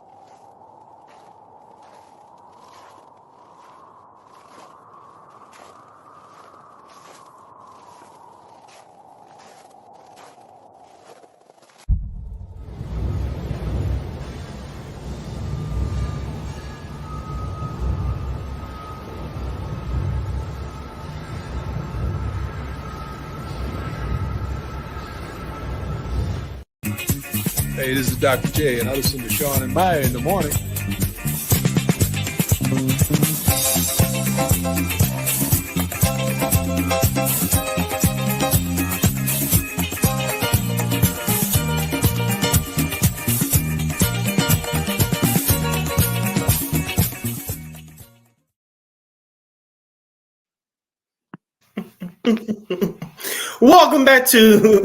Welcome back to Sports Zone Chicago, presenting Second City Sports, the Monday edition. We're live in the living color. I'm Sid. That's Lakina. You can follow yours truly on the Twitter, X, and the IG at SidKid80. Once again, it's SidKid80. That's SIDKID80. That's SIDKID80. You can follow my Keena McGee on the Twitter, X, like here's going in the IG. This is our last break of the show for today. So if you have any last minute questions or comments, make them good. And we have less than 20 minutes left or so you can go to Sports Zone Chicago's Facebook page or Sports Zone Chicago on YouTube. Type in those questions or comments in the comments section. Lakina will get them up on the screen for you. As we said, so we're going to have to do all this rapid fire, so we got to get all this stuff in as quick and as efficiently as possible. Do it to the Sunday games real quick. The Thunder beat the Kings pretty easily, 127-113. Shai Gilgeous-Alexander, as Ryan talked about earlier, should definitely be right there in the thick of it for MVP. He had 38 points, I should say, and made some big shots, and made some key stops late too to help propel in this battle of two up-and-coming teams. Yeah, Oklahoma City trying to keep up with the Minnesota Timberwolves for the number one spot in the West. As we talked about last Friday on the show, I thought they made a big move by picking up veteran shooting guard Gordon Hayward. I know he's been struggling with injuries throughout the last few years of his career, but if he can stay healthy enough, he gives the Thunder an expanded view of the offense in terms of a shooter, and it eases up the reins on the offense for guys like Shai Gilgeous-Alexander and my guy Jalen Williams, and it's going to make Chet Holmgren a little bit more unstoppable too in the post. You don't have to rely on him as much, so the ball's going to kind of be spread around a little bit. You don't need Gordon Hayward to average 20 points a game or anything of that nature, but you need that veteran guy to help guide these young guys, come in, knows his role, and then contribute in spots here and there. So Oklahoma City is on their way. Give GM Sam Presti his credit right now. Yeah, really, definitely going to be right there for exactly what you're going to talk about. Presti is. The Celtics held off the Heat. Of course, Jimmy Butler is out because he had death in the family, so he's going to be gone for a little bit. I know Terry Rozier got hurt, so that might be kind of like a little deterrent here for the Heat. So we'll see how that goes. Going back to the Saturday's games real quick. Golden State edged out the Suns 113-112 as Steph do what Steph usually does. Yeah. Hit a big time 3-pointer with about 0.77 left. I think he shot that over Beal, I believe. And of course, Steph still doing his thing after all these years at 35. It's just KD. All KD can really do is smile because he's done about like one or two dozen times, and of course KD was there for about a third of those times. So what do you think about that game on Saturday? It was a classic finish. Phoenix should have wrapped it up, but you give Steph Curry that much time and just a little bit of time and a little bit of hope. That's what he does. He's been doing that his whole career. The Warriors are now at 500 at 25-25. They're still 10th in the Western Conference in that play-in tournament scenario. They won 6 out of their last 7 games. According to ESPN Analytics, the Warriors now have a 50% chance of making the playoffs. Now, I know Draymond Green had an outstanding game. Him and Yusuf Nurkic went at it again, slapping the floor every time both of them scored. Thought it was kind of silly, but it was entertaining at the same time. But it looks like the Warriors will they finally turn it around to get themselves a little breathing room? We shall see. Klay Thompson has struggled all year. We mentioned Draymond Green has actually had a positive impact on this group ever since his return from suspension last month. And Jonathan Kuminga has played well. So the Warriors, if you're a Warriors fan, hopefully this will be the turnaround they need, with the All-Star break coming up before you pick it back up next Thursday. It'll be interesting to see if they can keep it up. Now, of course, that breaks the streak of 50% from the field because the Suns had done it for like 10 games in a row, which is among the highest in a few years. But unfortunately, they shot about 46, so that kind of killed them there. The Clippers stayed within distance of that number 1 seed in the West. They held off the Pistons. They've been playing a little bit better. Philadelphia got a much needed win over Washington. So they're starting to kind of get together a little bit. Going to Friday's games, you got the Lakers pulling away from the Pelicans. Got a big win for them. And the Kings beat the Nuggets in a nice little upset. Malik Monk had 23 points off the bench. Yeah, I don't know if Malik Monk is going to be a candidate again this year for Sixth Man of the Year, but he's been playing well as of late. Don't forget about De'Aaron Fox and Domantas Sabonis as well. So the Kings have a nice trio of scorers and players, in my opinion. I know Mike Brown did an incredible job last year. I know they kind of struggled a little bit this year, but it looks like they're starting to get it together as they try to keep up in the middle of the playoff race in the Western Conference. So Sacramento's starting to finally turn around, play with some consistency here. They did well on their East Coast road trip. You saw what they did to the Bulls last Saturday night. Yeah, I got a front row seat for that. That was a pretty game out late when the Bulls actually had their shot to win that game. Honestly, the Bucks no trouble with the Hornets. The Raptors edged out the Rockets. The Celtics no trouble with the Wizards, and the Sixers still struggling a little bit without Embiid. They lose to the Hawks. Now the Bucks, this is only their second win since Doc's taken over, so take that however you will. But we'll see. I mean, they got a couple of tough games coming up as we get into this week's schedule for tonight, Monday, or whenever our buddy Kyle posts some good grief. Indiana. I'm just saying. Kyle. I'm just saying. Indiana and Charlotte at 6:00. Philadelphia and Cleveland. That should be interesting. Of course, the Bulls are back at it tonight as they are in Atlanta facing the Hawks at 6:30. Take the over. Yeah. Oh, I mean, those teams love playing each other, especially down there in Atlanta. We know a lot of Bulls fans are down there. The Raptors host the Spurs. The Knicks, after having a few games off, they face the Rockets. The Pelicans, they face the Grizzlies. Definitely a Grizzlies team. Should be a good one here. You got the Bucks hosting the Nuggets. That's the first game of the NBA TV doubleheader at 7. You had the Wizards and Dallas at 7:30. Golden State and Utah. We'll see if Golden State can keep it going. And a good one here out west in the nightcap. You got the Clippers hosting the T-Wolves on NBA TV. Hopefully everybody's healthy for that game, so I'll definitely be watching that one. Tomorrow, Tuesday, looks like this. The Brooklyn Nets will host the Boston Celtics. Remember, that game was bumped off for TNT because the Orlando Magic will host the Oklahoma City Thunder. So that game will be on at 6:30 on TNT. That's the first game of that Tuesday night doubleheader. Also, you have the Heat and the Milwaukee Bucks. At 9 o'clock, the second half of that TNT Tuesday doubleheader will feature the Sacramento Kings and the Phoenix Suns, rounding out the rest of the Tuesday schedule. Minnesota at Portland. And this was a matchup back when we were kids, Lakina. The Pistons and the Lakers. The Lakers should not have any trouble with Detroit, but Detroit, as you mentioned, have been playing well lately. Yes, I actually saw a clip of that 1988 Game 7 of the NBA Finals between these two teams. So, might have time. Game James Worthy.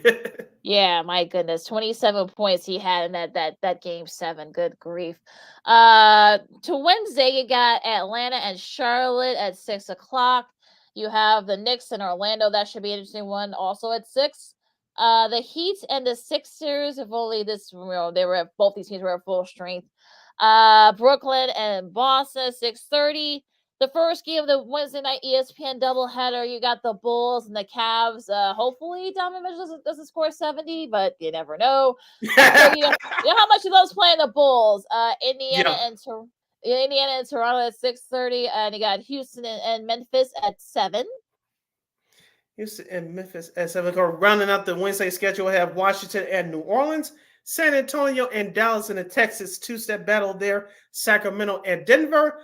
Detroit will continue their West Coast road trip. They'll face the Phoenix Suns. The Lakers and the Jazz will do battle once again in the nightcap of the ESPN Wednesday night doubleheader. Will feature the Los Angeles Clippers visiting San Francisco to take on the Golden State Warriors. And that's at 9 o'clock Wednesday night. Yeah, that should be a fun one. I think this is only the third time they played each other this year, second or third time. So that should be a fun I think third one. time. Third time, yeah. So this should be a fun one. There now, the last games before the All-Star break. Thursday, you got Milwaukee and Memphis at TNT. That's the lone TNT game, I should say. Golden State, second of a back-to-back, they face Utah. That's And a you have, makeup game. yeah, from when they lost their coach, so they're making up those games there. And Minnesota and Portland at 9 o'clock. That's the night gap, and then the last game for the All-Star break for the NBA.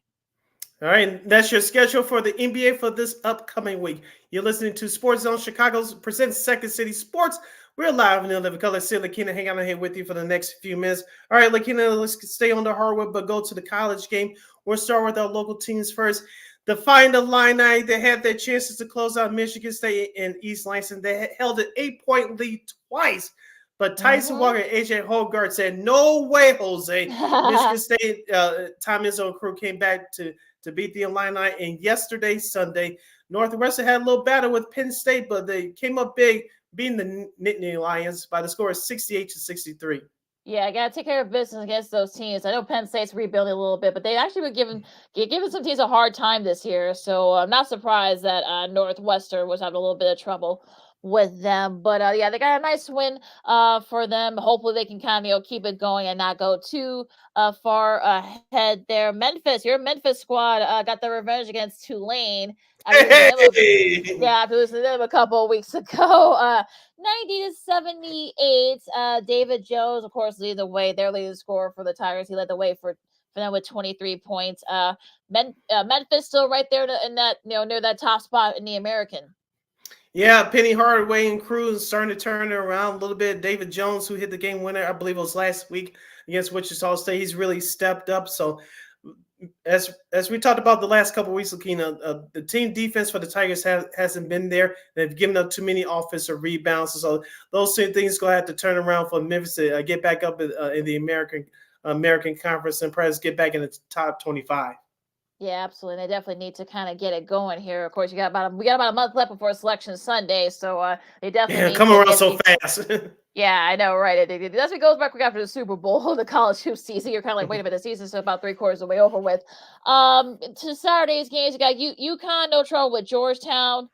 Zach Edey hits his first ever 3 in his career against Indiana, and Gus Johnson. If he plays in the NBA, he's going to have to do that a few times. Yeah, well, yeah, and then the crowd went nuts over at Mackey Arena. So it was Gus Johnson who called the game for Fox.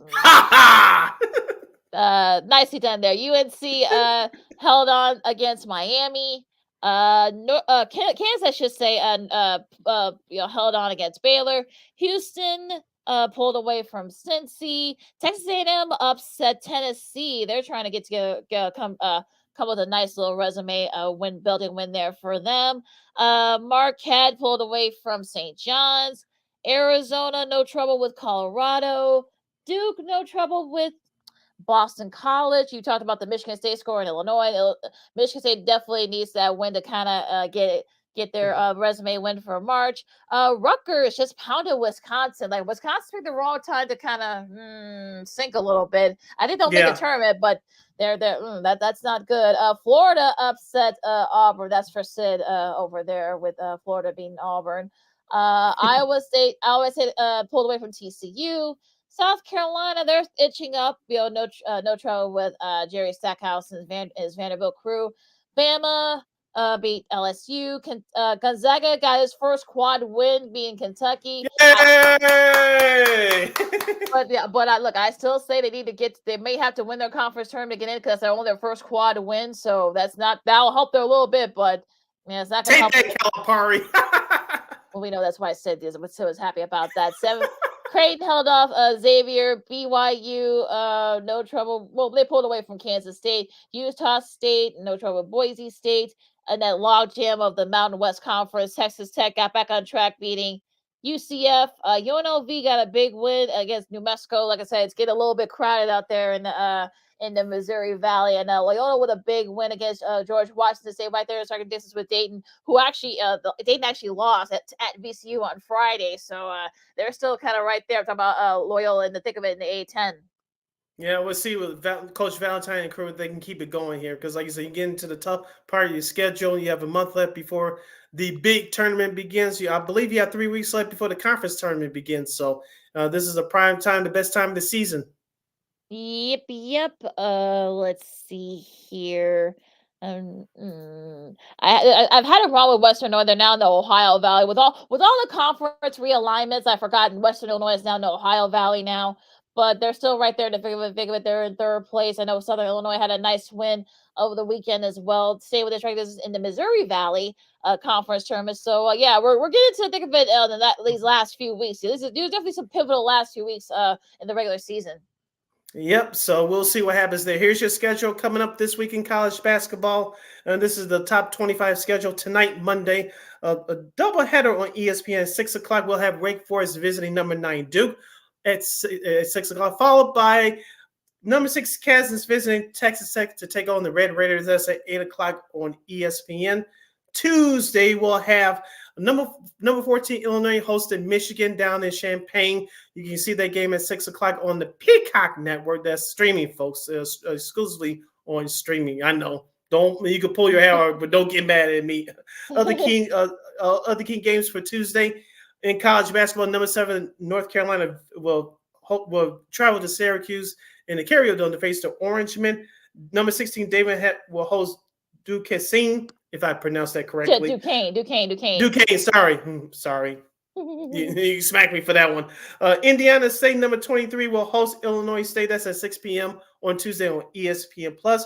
Creighton will host Georgetown. Number 12, Creighton's number 17 in the country, by the way.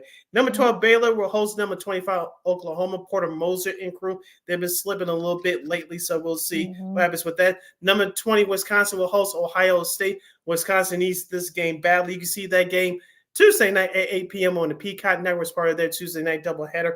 And at 8 o'clock on Tuesday on ESPN. Number 22, Kentucky. John Calipari and crew will try to rebound from that home loss on Saturday from Gonzaga. SL host Ole Miss. They are 18-5 on the year. Don't worry about that Duquesne pronunciation. I've seen people pronounce it even worse than that. So don't feel bad. That's actually the nicer way people said it. So don't feel bad about that. Now, in the Mountain West, of course, San Diego State, they host Colorado State at 8 o'clock. New Mexico, they face Nevada, hoping to bounce back from their loss to UNLV at 10 o'clock. Both those games are going to be on the CBS Sports network. As we go into Wednesday's games, Michigan State and Penn State on the Big Ten Network at 5:30. Clemson hosts Miami at 6. Let's see here. All right. Loyola, they host St. Joe's on ESPN Plus. Should be a good one here on the SC Network. You got South Carolina and Auburn at 7:30, and you got Utah State and Wyoming at 9 o'clock. Also 9 o'clock, you got Oregon State and Arizona State. All right. You said that was for Wednesday. Okay. South Carolina, Auburn. UConn, number 1, UConn will visit Chicago to take on DePaul at Wintrust. That's at CBS Sports Network at 8 p.m. I'll save you the headache on DePaul. And of course, number 8, Tennessee will visit Arkansas, 8 p.m. Wednesday on ESPN2. Now for Thursday's action, just a light schedule in the top 25. Number 2, Purdue will host Minnesota. That's at 7:30 on Big Ten Network.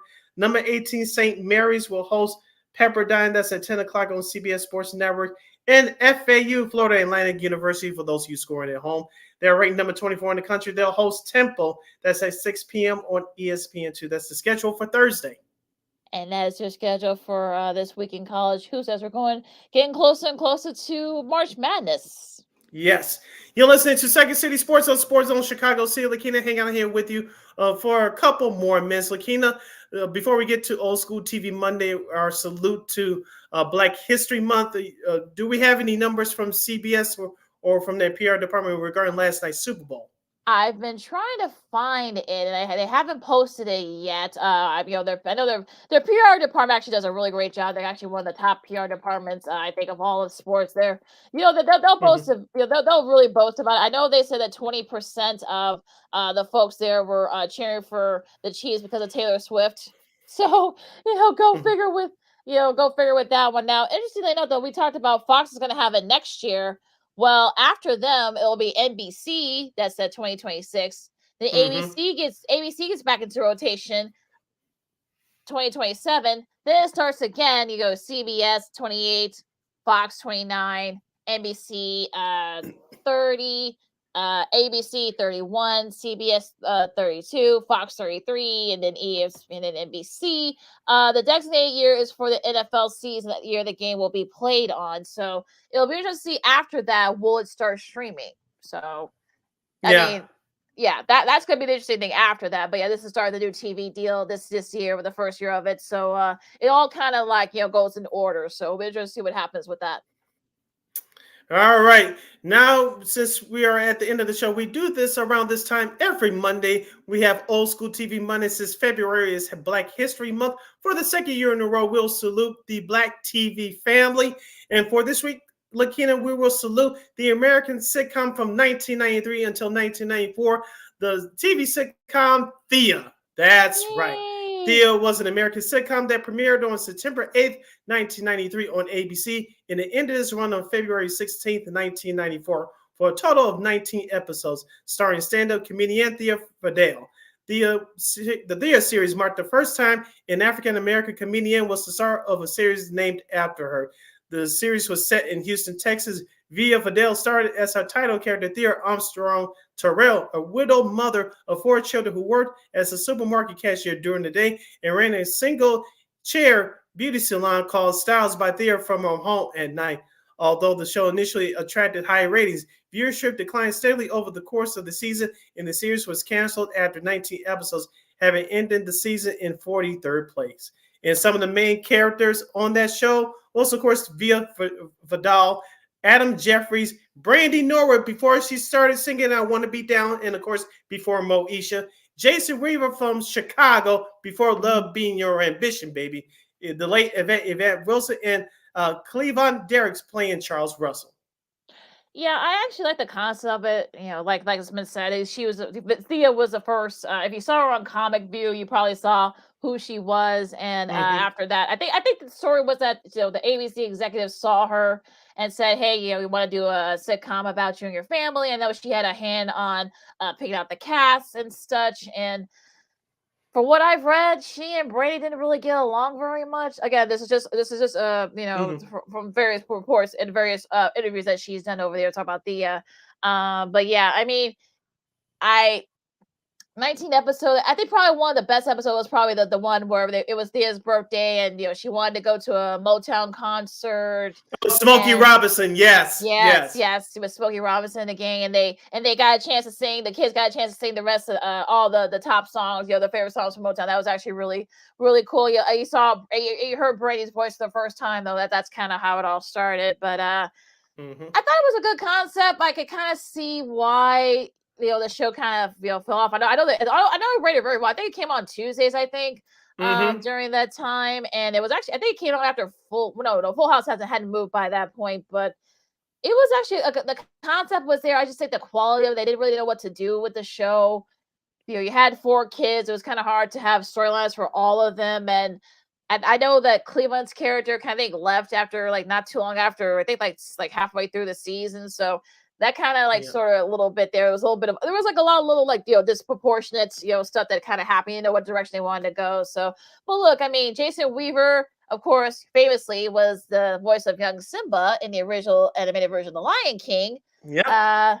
Actually was smart. He actually decided to take the royalties from DVDs and well not that DVDs wasn't a thing then, but some of the royalties and such, thank his mother for that. Yeah, his mom, to her credit, he put in the trust. She put the money in the trust, and of course, he's been doing just fine ever since. He makes a little appearances, TV appearances in there, and I think he's also a music producer too, if I'm not mistaken. He's a songwriter, but he's been able to kind of live off the royalties, so that's why he hasn't had to work very much. So very smart on his part with his mom. I know Brendan Jeffrey still does some acting as well. I think Jefferson still acts. I think Adam has retired from acting. I haven't really seen him on anything, but yeah, I thought it was a really good show. I thought it was a solid concept. I can kind of see why the show kind of fell off a little bit after each episode. Real quick, a couple of guest stars to note on the show. Wesley Jonathan.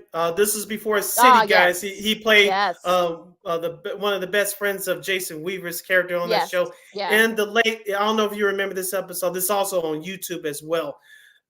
The late great Michelle Thomas, who played Justine on the Cosby Show, Theo's girlfriend in the late 80s and early 90s. On Thea, she played the friend. I think she was the cousin the family cousin. She went on a trip with Denisha, played by Brandy, to college to go to the frat party. Of course, Mama told her not to go. She went anyway. They had to call Mama to go bail her out. But that was a great episode as well. You can catch all the episodes on YouTube, by the way. Yeah. They're all on YouTube. I think all 19 are on YouTube. So, what did you think about the show? Did you like the show? I like the show, yeah, but just like some of those black shows back then in the early 90s, Lakina, as they started to gain an audience. When they moved them around, it's hard to have sustained success, and then all of a sudden they go off the air. Of course, remember it was at the time the WBUPN had all these black shows. At the time, they followed that same formula. And some of those shows they thought they could be saying they didn't. But I thought Theo was a great show. It had potential, but like you said, little changes here and there, and some of those writers had their hand a little bit too much in the pot. You don't have creative control as far as those actors are concerned. Things like this unfortunately happens, but I thought they could have stayed on the air for another couple years. But I really liked the show for what it was. I think I told you this a while ago, it started popping up on my feed here on YouTube a couple of months ago. I started watching some of those episodes. And I think it's a YouTube channel called Throwback TV, if I'm not mistaken. Yes. And so they started putting episodes on there too, plus better video quality, by the way. But it started appearing on that channel, so I started watching those. I was like, yeah, I remember this show. Quick story before we jump out. My late mother, I was just starting to work, starting going to broadcasting school. And this was the time that BET started rerunning those episodes. I think they aired right before or right after this show. At the time, it was new, called 106 Apart. So my mom surprised me one day. I came home from work. She said, sit down. I said, okay. She puts in this VHS tape. Yes, folks, VHS existed back then. And then what came on that TV is say, Theo. I was like, oh, shit, I remember. I didn't say shit out loud, but I was like, oh, shit.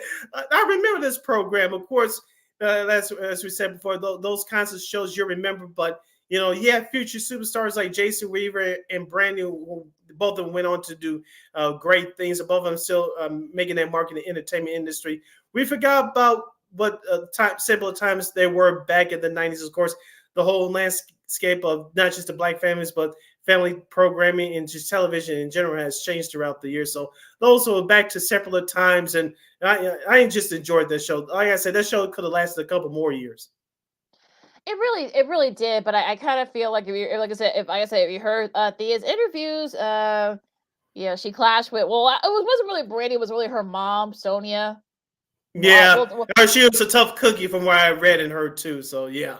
We'll talk about that when we talk about what we're going to do Moesha next week, folks, continuing our salute to black shows for old school TV Monday. So, like I said, it was like you said, I think it had potential, but like I said, I mean, they kept moving it around and you really didn't know what direction they wanted to go. So it was just, you wish it could have had committed to a direction, but it is what it is. But we will give the show, Thea, it's as far as we salute for old school TV Monday. So Sid, close us out.